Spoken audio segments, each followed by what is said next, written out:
My name is Anna. I am 27 years old. I live in Savannah, Georgia. It is a quiet and peaceful city near the coast. I like the trees, the slow streets, and the river. I work as a graphic designer at a small office downtown. I create posters and flyers. The people at work are nice. I drink coffee in the morning and work on my computer most of the day. I enjoy the quiet life. I have a boyfriend. His name is Daniel. We have been together for 4 years. We met at a barbecue at a friend's house. He told a funny story, and I laughed. We started talking more after that, and soon we were dating. Daniel works in sales for a travel company. His job is busy. He talks to many people every day and sometimes travels to other cities. He does not live with me, but he often stays at my apartment. We cook dinner together, watch TV, and talk about our day. Sometimes he brings flowers. I feel happy when he is near me. Daniel talks about our future a lot. He says one day we will move into a house with a backyard and a dog. He wants to travel with me and maybe have a family one day. I believed him. I thought we had something strong. I thought we had love and trust. I felt lucky. But everything changed one Friday night. I was washing the dishes when my phone rang. It was Nina, my best friend since high school. Her voice was quiet. She asked if we could talk. I said yes. Then she told me she saw Daniel the day before. I asked her where. She said she saw him at the Riverwalk Café, a place near the water. I didn't think much of it until she said he was with a woman. I felt cold. I asked what she meant. Nina said Daniel and the woman were sitting very close, and he was holding her hand. I asked if she was sure it was him. She said yes. She said she saw his face clearly. She did not sound angry or mean. She sounded sad. I sat down after the call. I felt confused. I thought maybe Nina made a mistake. Maybe it was someone else.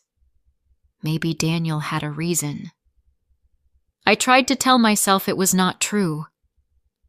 That night, I could not sleep. I looked at the ceiling. I thought about Daniel's message from the day before. He said he was in a meeting and would call me later. He never called. I felt nervous. My stomach hurt. My heart felt heavy. The next evening, Daniel came over. He brought pizza, my favorite. He kissed me and smiled. He asked how my day was. I said it was fine. He started talking about work. He told me about a new customer. He laughed. I smiled a little, but I felt strange. I looked at him and asked if I could ask something. He said yes. I asked him if he was at the Riverwalk Café yesterday. He looked at me for a moment, then looked away. He said yes. I asked if he was with someone. He said yes again. He told me the woman's name was Emily, and she worked with him. I asked if he was holding her hand. He did not answer right away. Then he said yes. I felt like I couldn't breathe. My chest hurt.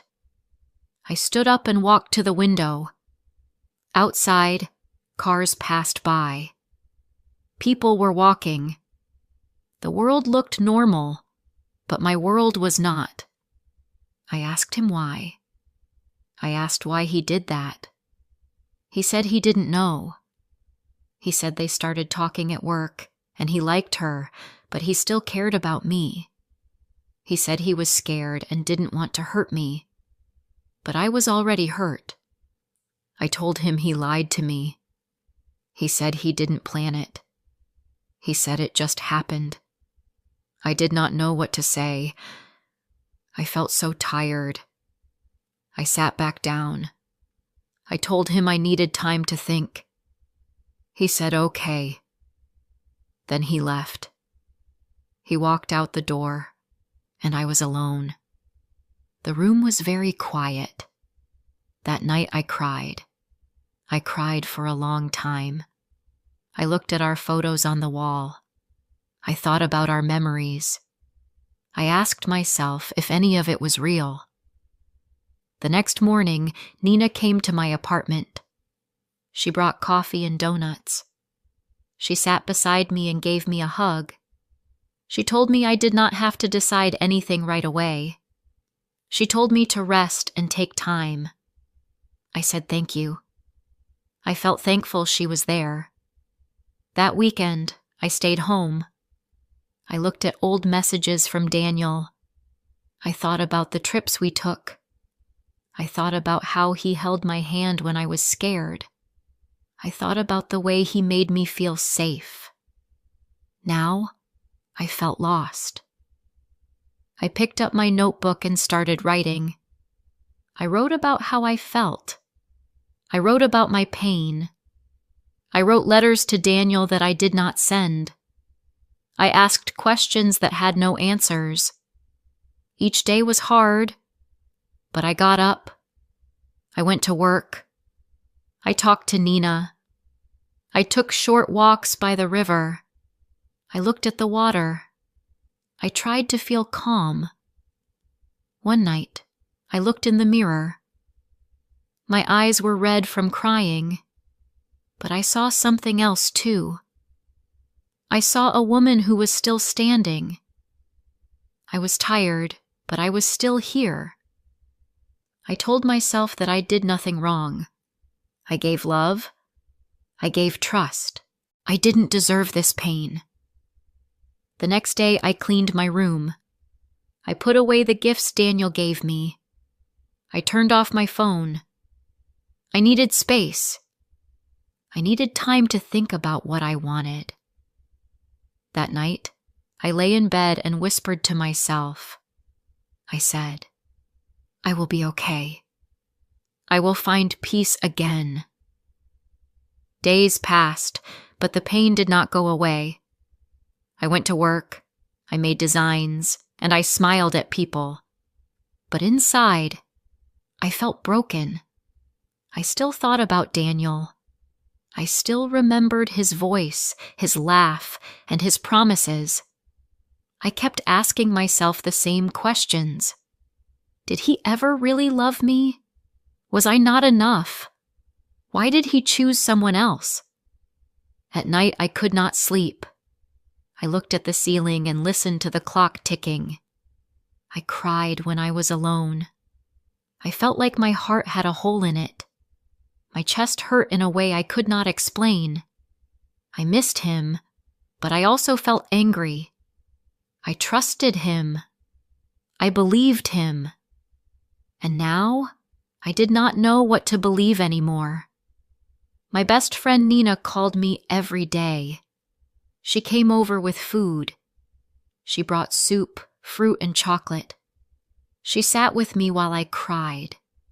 She listened when I spoke.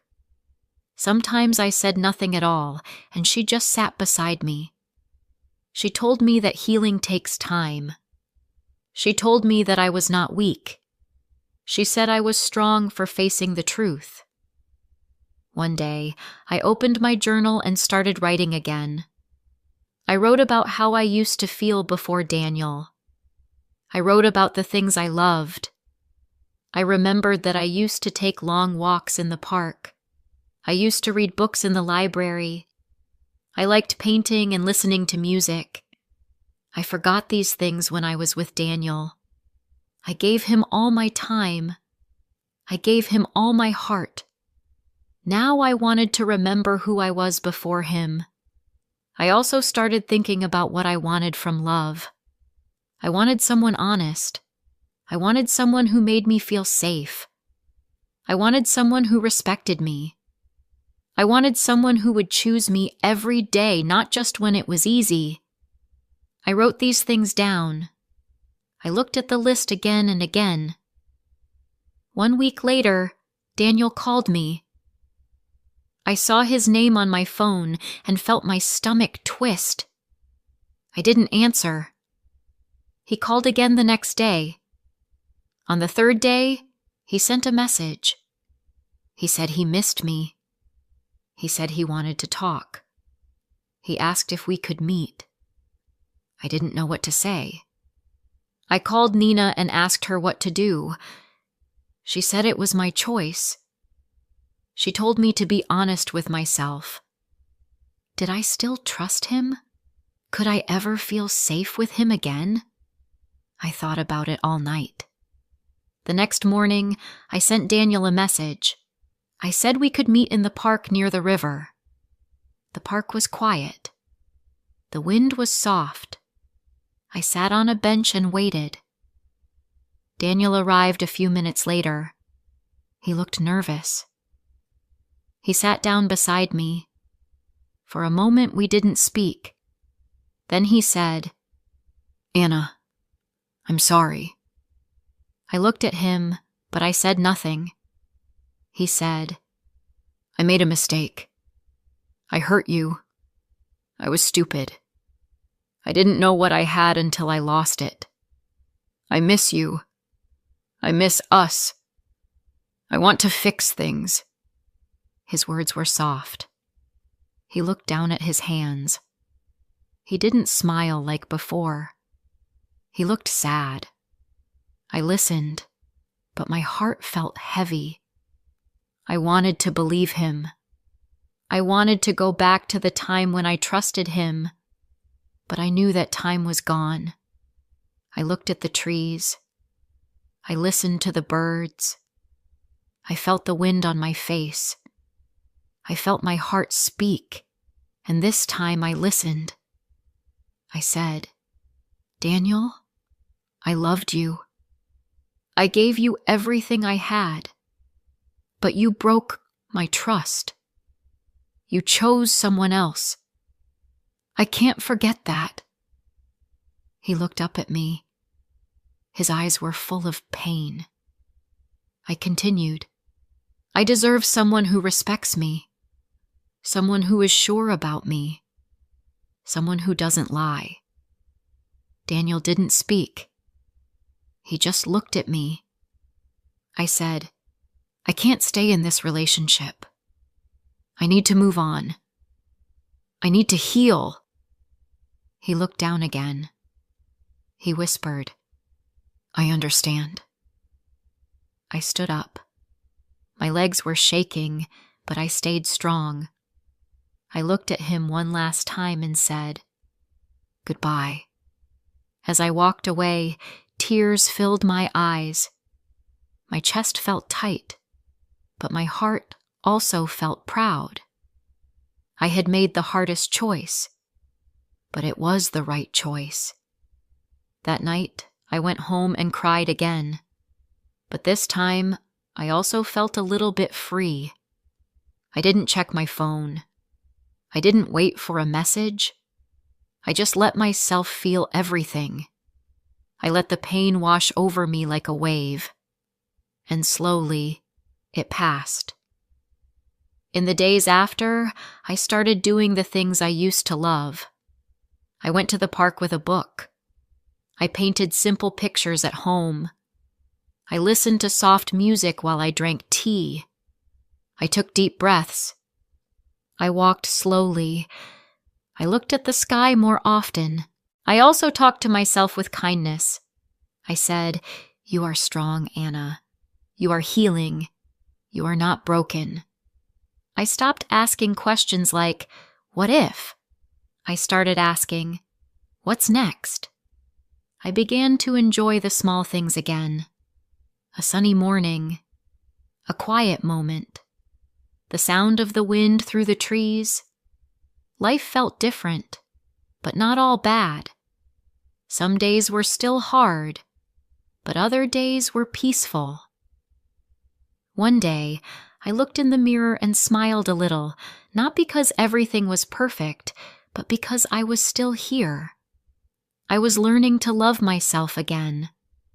I started to see that losing Daniel was not the end. It was the beginning of something new. I was not the same person I was before. I was stronger. I was clearer. I knew what I wanted. I knew what I would never settle for again. Weeks passed. My days became a little brighter. I still remembered the pain, but it didn't control me anymore. I stopped checking my phone for messages from Daniel. I stopped replaying the past in my mind. I began to live in the present. I got up early, made tea, and opened my windows to feel the sun. I went for walks after work. I smiled at strangers.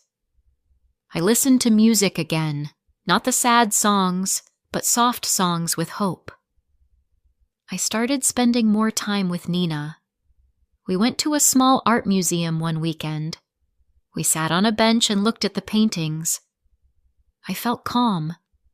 We laughed at funny memories and talked about dreams for the future. Nina told me I was different now. She said I looked lighter. I told her I felt stronger. One Saturday, I went to the city library. It was quiet and warm inside.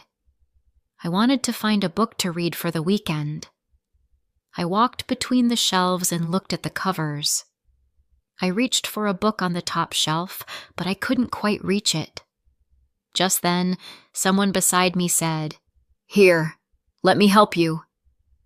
He picked up the book and gave it to me. "Thank you," I said, a little shy. He smiled. "No problem. I was reaching for the same one." I laughed softly. He had kind eyes and wore a green hoodie. He looked calm, like someone who liked quiet places too. "My name is Daniel," he said. My heart jumped. His name was the same as my ex-boyfriend. I almost walked away, but then I stopped. This was not the same person. This was someone new. Someone kind. "My name is Anna," I said. We started talking. We talked about books, about coffee, about our favorite places in the city. His voice was soft. His words were simple. He didn't ask too many questions. He didn't try to impress me. I liked that. That day, we sat on a bench outside the library and talked for a while. It felt easy. It felt natural.